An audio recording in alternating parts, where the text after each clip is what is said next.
Alright, what's going on, you guys? Welcome to Real Madrid Hub again. I'm your host, Dr. J. And again, I'm going to talk for a while in this video about the thorough cleaning that Antonio Conte might implement in his Real Madrid team. I mean, in the next Real Madrid, in case he becomes the next coach of Real Madrid. So let's get into the details.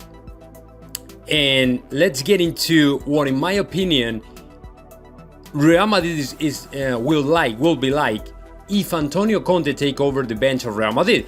Because yesterday I was talking about the possible signings, the possible players that might come along with Antonio Conte. But today I would like to speak about all the players that already play in Real Madrid and might see how the signing of Antonio Conte means their departure from Real Madrid.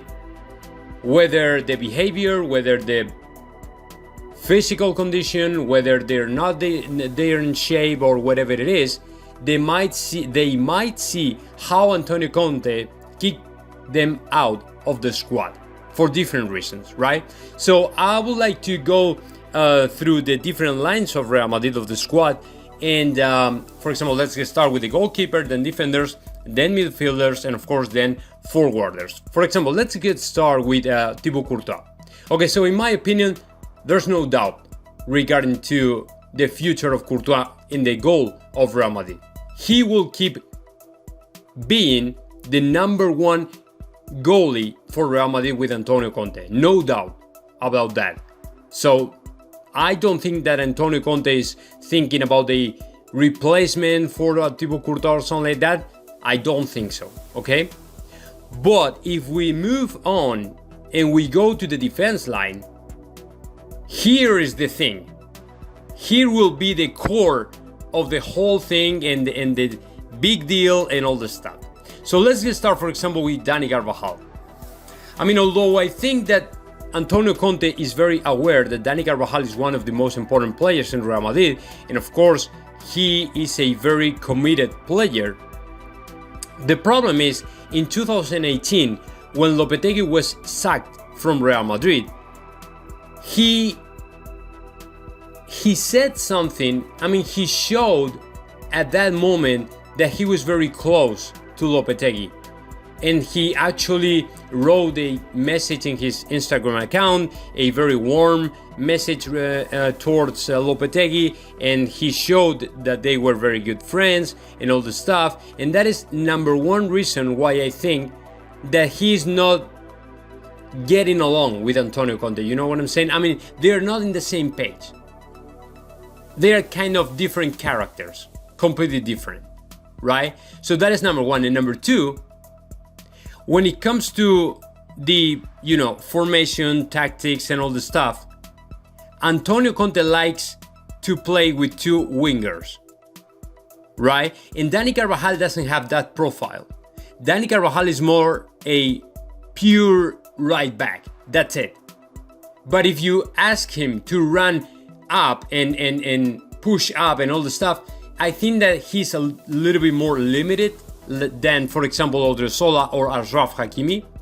So there's another reason for me to think that Antonio Conte doesn't really like 100% Dani Carvajal.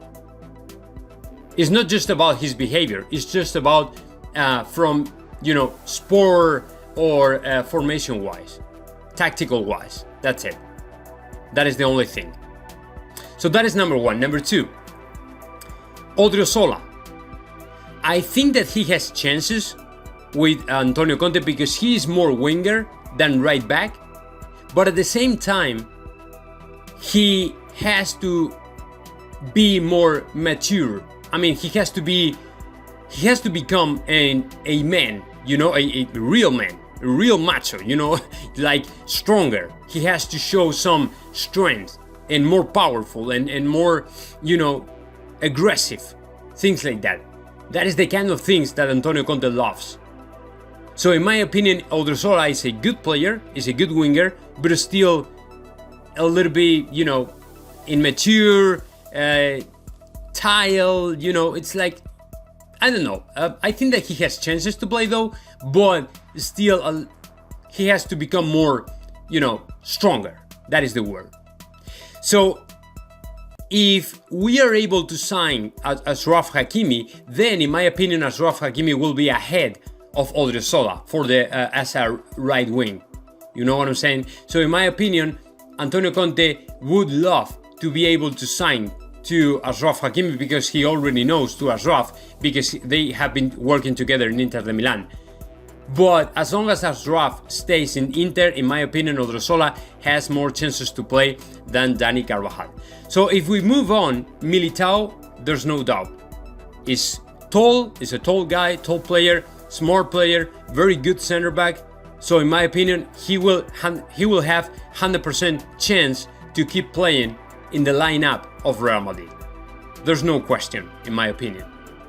Rafa Varane, I'm assuming that he will leave Real Madrid, so I don't think that Antonio Conte has to take a decision regarding to Rafa Varane. But if we move on and we go to Sergio Ramos, here's the deal. Here's the deal. Sergio Ramos in 2018, when Antonio Conte was about to sign for Real Madrid, he pronounced in public himself saying that Real Madrid normally works better with another different kind of coach. So he was essentially saying that he didn't like Antonio Conte. So that statement might return back to him, to his face, and see how Antonio Conte kicks him out of the squad. I'm not saying that Real Madrid is going to sell to Sergio Ramos. He might stay. But the problem is I don't think, in my opinion, he will not have so many chances to keep playing in the Real Madrid, especially in the lineup. You know what I'm saying? So in my opinion, Antonio Conte might keep to Sergio Ramos, but in the bench. You know what I'm saying? So with Sergio Ramos, we will have to wait a little bit more to see what happens. Nacho Fernandez. Okay, so although I think that Antonio Conte knows the kind of player Nacho Fernandez is a very committed player, is a hard worker player, is a very quiet player. I think that Antonio Conte thinks that Nacho Fernandez is a little bit limited because of his own features. For example, he's not a super tall guy, he's not very powerful either. So he's a very good center back though, but he doesn't have the features that Antonio Conte likes to have in his center backs. Like Eder Militao. He likes people like Eder Militao. Tall, strong, powerful, speedy players, things like that. And Nacho Fernandez is not that kind of player. So that is the big question mark, in my opinion. For example, David Alaba, there's no doubt. It's a very good signing, and of course, Antonio Conte will count on David Alaba. So he will with Ferland Mendy. It's the same thing. Powerful, super rocky player, speedy player as well. So in my opinion, there's no doubt either with Ferland Mendy. And now Miguel Gutierrez is the other big question. In my opinion, he's a very good player. He's young, he's strong, he's a speedy player, super fast player, tall. So he can work as a wing left, incredibly good. So in my opinion, Antonio Conte will count on him as well. Then if we move on and we go to the midfield, in my opinion, Casemiro, but of course, even more, Fede Valverde will excel in the Real Madrid Antonio Conte. In my opinion, Antonio Conte loves these kind of players. Powerful, fast players, committed, young. So they will have a lot of chances to keep playing in the next Antonio Conte's Real Madrid. And then when it comes to Luka Modric and Toni Kroos, in my opinion, Antonio Conte won't kick them out of the squad, right? Because they are very important, but at the same time, they are getting older. And in my opinion, Antonio Conte wants replacements. Whether Martin Odegaard or any other player, but in my opinion, Modric will keep being important for Real Madrid, but he won't play the 100% of the games. You know what I'm saying? In my opinion, Odegaard will have more chances with Antonio Conte than with Zidane, for example. Because I think that Antonio Conte believes or sees Martin Odegaard as the natural replacement for Luka Modric. And Toni Kroos, I don't know, man. I can tell you, because Toni Kroos is still a very good player and he can provide a lot of stuff that Antonio Conte really likes. So I prefer to wait a little bit more. And then if we move on and we go to the forwarders, man, I mean, of course, I was forgetting. About Isco and Marcelo, I think that they're done. They're done in Real Madrid, completely done. I mean, it's over for them. Of course, people and players, and this is including to Eden Hazard as well. People, players who are not in a perfect shape will be out of the squad, completely. I mean, in my opinion, Isco and Marcelo are already aware of that. And actually, they are looking for another destination for the next season, right? But even if they are thinking in staying in Real Madrid, Antonio Conte will not accept players out of shape. Let me tell you that. So Isco, Marcelo, and Hazard will be out of the squad. 100% sure about that. And then in the rest of the forwarders, in my opinion, Asensio, Vinicius, and Rodrigo will be out of the squad. I don't think they are the kind of profile that Antonio Conte is looking for a team. And of course, he normally plays with just two forwarders. And once you have to Benzema and Mbappe, if we have to Mbappe, he will count on them, that's it. No more. He won't play with, wing rights or, right wing or left wing or something. He only needs a couple wingers, and that's it.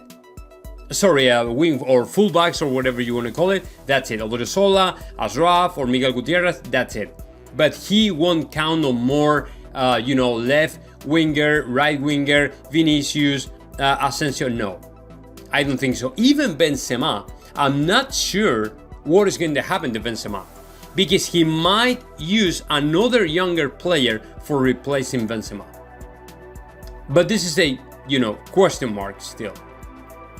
So we'll see what happens. I mean, that is my opinion. That is the thorough cleaning, in my opinion, Antonio Conte will implement in Real Madrid. Now, let me know your thoughts about that. Just comment in the section below. And of course, subscribe to my channel, Real Madrid Hub.